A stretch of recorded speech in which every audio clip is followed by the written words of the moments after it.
What's up YouTube? This is GroudonEmpire, and today this is a video that I am basically going to show you guys um, the Pokemon Global Link leaderboards and why exactly I have a series catered towards top 1000 global rather than just top 1 in the country or whatever.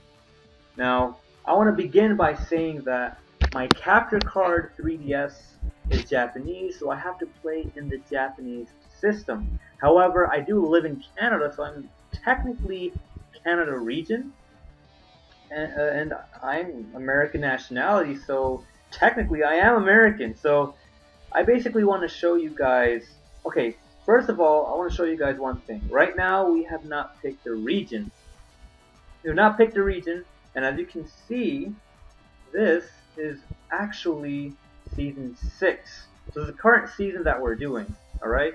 So the one that started September 9th, and it's going to finish basically 1 week before Omega Ruby and Alpha Sapphire come out. So it's not over yet, but currently the top 1000 is basically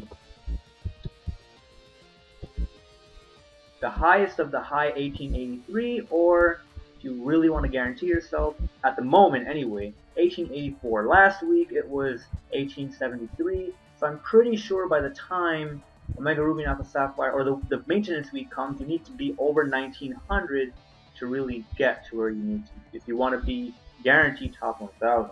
Now, before I go into these leaderboards, this is a global leaderboard by the way, because I did not select a region. Right now I'm going to select a region, and I'll pick Canada for example. 1800 is number 1 in Canada.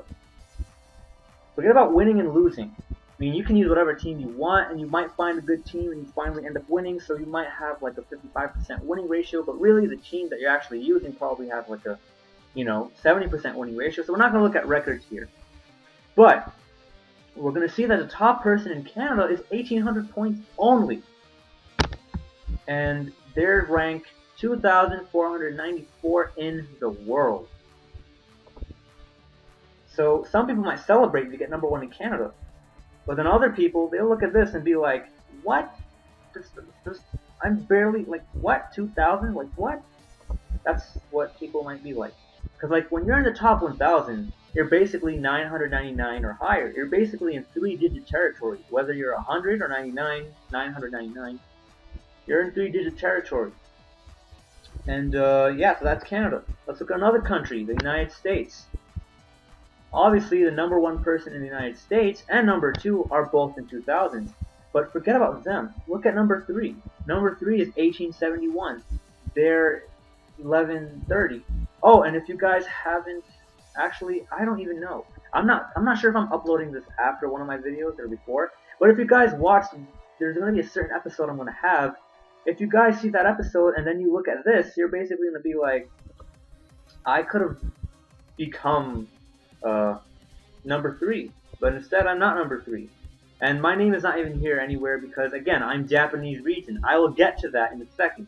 But if you look at the United States leaderboard, you see this individual, you see this individual. This individual is 161 because they're well over 2,000. And this person is a little bit over 2,000 and they're 198. But they're top 200 in the world because they're over 2,000. But then this guy drops all the way to below, the top 1,000. So what gives? That's a lot of points, right? Over 100 points? Certainly, it must be very difficult to reach 2,000. Now let's go to another country, Mexico.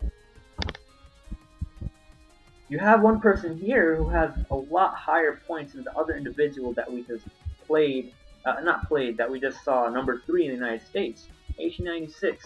Is this enough? This is definitely enough to get in the top 1,000, as you can see, 930. And also, as you can see in other formats, it's not hard to be in the top 1,000 because they're not played as much and they're less competitive because of that. So all of these things, you can be 1760 and you're in the top 1,000 in the world for doubles. That's absurd in my opinion. But anyway, so yeah, and then this individual, 1757, is, something else completely. let's look at United Kingdom. Number 1 is 1856. That's not too far out from a certain somebody's point of view. Something. This person's in top 2,000. Not in the top 1,000, even though they have a decent record. They need to somehow play more and whatever. So they're still not in the top 1,000, even though you're number 1 in Great Britain. Let's go to Australia. Okay, let's not go to Australia. Australia used to have really high-rated players, but I guess they're not playing now, so let's forget about Australia. We're not going to Japan yet. We're going to go to South Korea. And look at this. We have 2 people in 2,000. All right. But look at this. So we know they're going to be in top 1,000 for sure. Yeah, see, they're in top 200. So you have 4 players that are non-Japanese in the top 200. Now look at this individual. This individual's in the top 1,000. They have 1931. This person has 1913. They're also in the top 1,000.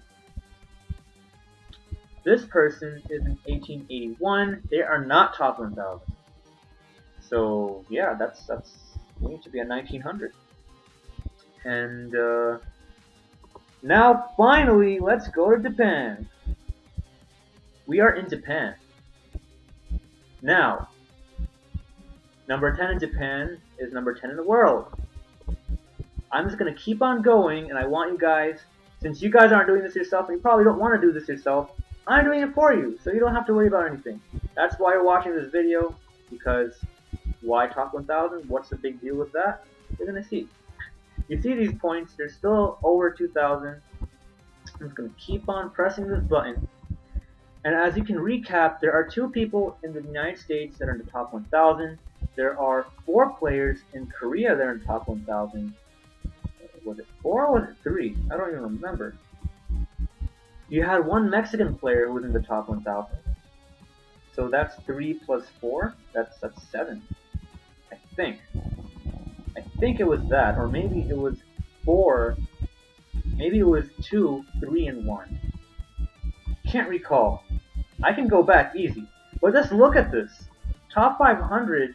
If I click 540, the 540 players is 545 in the world. That means only 5 players are in top 550 that are non-Japanese. Let's continue. Let's continue until 1,000 so I can demonstrate why top 1,000 is such a big deal. Just look at these points. You can see it for yourself. We are at 760. And look, only 6 other players are non-Japanese that are in the top 1,000. Now, I don't think it's going to increase. If it is, it's only going to increase by 1. Last week, only 10 players, not only, there were 10 players in the top 1,000. This week, it seems like there are even fewer players than 10 players in the top 1,000. So, we're at 950. You know what? There are 7 players in the top 1,000. I almost clicked special and we would have been all the way. Alright, so we are at 1,000 in Japan. There are 7 other players in the world that are in the top 1,000 global that are non-Japanese. Let's go to 994, no, 992.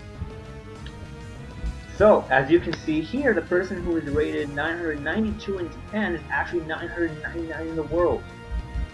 There are only 7 other players that are non-Japanese in the top 999, or top 1,000 as we just saw. So, the actual top 1,000 is actually 1883. But I mean, you wanted to get, for at this moment of the recording of this, if you wanted to get top 1,000, you need to get 1884. By the end of the season, most likely you have to be 19. But basically, this video is meant to illustrate why. Let's go up. This video is meant to illustrate why top 1,000 in the world is such a big deal. All right. You know, 993 of the top players in the world are going to be Japanese. All right. 7 other players. That's how much percent is that? You know, 10 out of 1,000 is 1%. All right. So we're talking about like 0.7% here. 0.7% of the top 1,000 players in the world are non-Japanese. And if you can get top 1,000, you are part of a very, very exclusive percentage of non-Japanese players that are in the top of the world. And why top 1,000? Well, if you look up on possibly Cerebi.net or some other outlets that actually have this information, you get a medal at the end of the season if you're top 500 in the world or top 1,000 in the world. And then there's one more, I think top 100 or something in the world that I'm not too familiar with. But I mean, as you can see, there are no non-Japanese players who are in the top 100 in the world. Let's go to the United States. 161 is the highest non-Japanese player in the world. So, realistically speaking, top 1,000, and you're in an amazing position. Not top 1,000, you're probably still good, but you're just not as good to get being at top 1,000 when there's so much competition. So I hope you guys like this video, and I hope you guys understand the basis for my Route Global 1000 series, and that you can appreciate it even more for, you know, the goal. And be on the lookout for Omega Ruby and Alpha Sapphire, because I'm definitely going to try to have a mega showcase using teams that I feel like, with the skills I'm portraying, hopefully I can show that I can reach the top 1,000. That will really portray that I have some serious skill in this format, so then you guys can really appreciate whatever teams that I use that are not cutthroat competitive, but are for a little bit more entertainment, but also competitive as well. That you can appreciate those teams all the much more for the effort and the skill that I hopefully display. So I hope you guys enjoyed yourself, and you know, if you don't know what website this is, well, this is the link is in the description if you want to see the website, and also my profile page is also in it. So yeah, this is the backstory. This is the reason for why top 1,000 is such a big deal in my opinion. And I'll probably go around these other formats if I can ever do it for this format to begin with. Remember to subscribe if you are interested for whatever content in terms of these actual single games or whatever games I have put on the channel. And this was GroudonEmpire. Peace out.